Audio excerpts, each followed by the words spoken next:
ചേട്ടാ ഒരൊറ്റ വെടിക്ക് താഴെയിട്ട് കളഞ്ഞല്ലോ.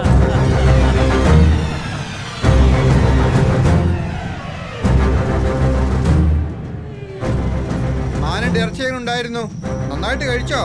മോഹൻ സാറിനെ കൊന്നു കളഞ്ഞല്ലോ വീരപ്പ. ഇനി അടുത്ത ആന ചത്താലും എന്റെ തലയിൽ തന്നെ വരും ആ കുറ്റം. ഇനി ഇതങ്ങ് നിർത്തിയേക്ക്. ഇത് നിർത്തിക്കളഞ്ഞ പിന്നെ എന്ത് ജോലി ചെയ്യും? ചന്ദനത്തടി നിങ്ങൾ വെട്ടിക്കോ, ചെക്ക് പോസ്റ്റ് ഞാൻ നോക്കിക്കോളാം. ഇയാൾ എന്തൊക്കെയാ പറയുന്നത്? അതിന് നല്ല ഡിമാൻഡ് ഉണ്ടെന്നാ പറയുന്നേ.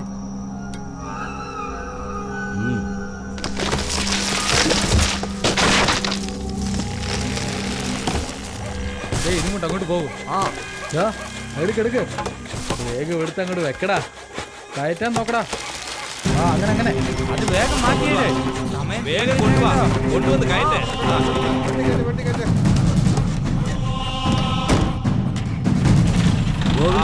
ബാക്കി കാശ് വാങ്ങിക്കൊണ്ട് വരണം. ഗുരുനാഥ, താഴെയുള്ള തടി മുഴുവനും മുകളിലേക്ക് കൊണ്ടുവരണം. ശരി ശരി.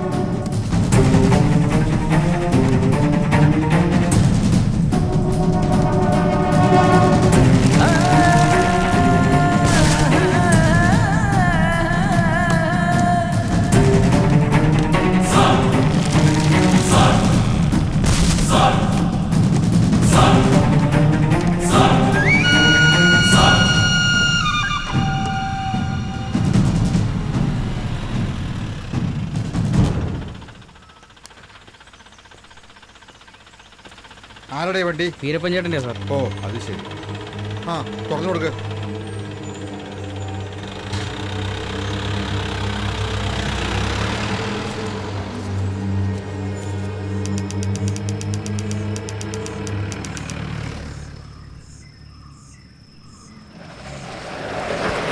വണ്ടി നിർത്ത്, മുകളിൽ കയറി നോക്ക്. ചെല്ലേ വേഗം, പുറകെ പോയി ചെക്ക് ചെയ്ത് നോക്ക്. വണ്ടി മുഴുവൻ ചന്ദ്രത്തടിയാ സാർ. എല്ലാം നന്നായിട്ട് നോക്ക് സാർ. ആനക്കമ്പും ഉണ്ട്. വേഗം സീൽ ചെയ്. എത്ര ഫോറസ്റ്റുകാരുടെ തല പോയാലും സാരമില്ല, ഞാൻ ഉണ്ടാക്കിയ ചന്ദന ഇവിടെ വരണം. കിഷോറേ, എന്താ വിശന്നിട്ട് ബയ്യടാ, എന്തെങ്കിലും കഴിക്കാം. വരുന്നു. ഞാൻ ആകെ ക്ഷീണിച്ചിരിക്കുക, ഒന്ന് റെസ്റ്റ് എടുക്കണം. നിങ്ങൾ കഴിച്ചിട്ട് എനിക്ക് എന്തെങ്കിലും വാങ്ങിച്ചിട്ട് വാ. ശരി സാർ. അല്ല, ആനയുടെ കൊമ്പൊക്കെ കളഞ്ഞിട്ട് വീരപ്പൻ ചന്ദനമരം തേടി ഇറങ്ങിയിരിക്കാം. ഫോറസ്റ്റ് ഡിപ്പാർട്ട്മെന്റ് ചന്ദനമരം കടത്തിയാലും ആനക്കൊമ്പ് കടത്തിയാലും നമ്മൾ വേണ്ട ഇതിനെ പിടിക്കാൻ.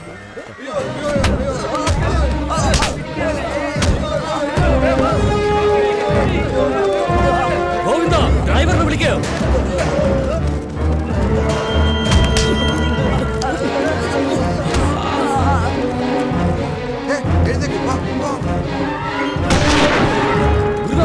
ഓടിവാ ഗോവിന്ദ, വേഗം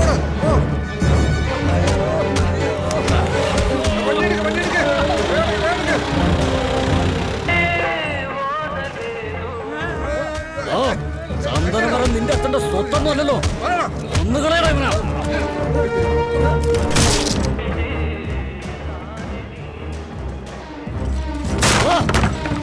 വണ്ടി എടുത്തോണ്ട് വേണം. ഫോറസ്റ്റുകാരൻ നമ്മുടെ വണ്ടി പിടിക്കുന്ന ഒന്ന് കാണട്ടടാ.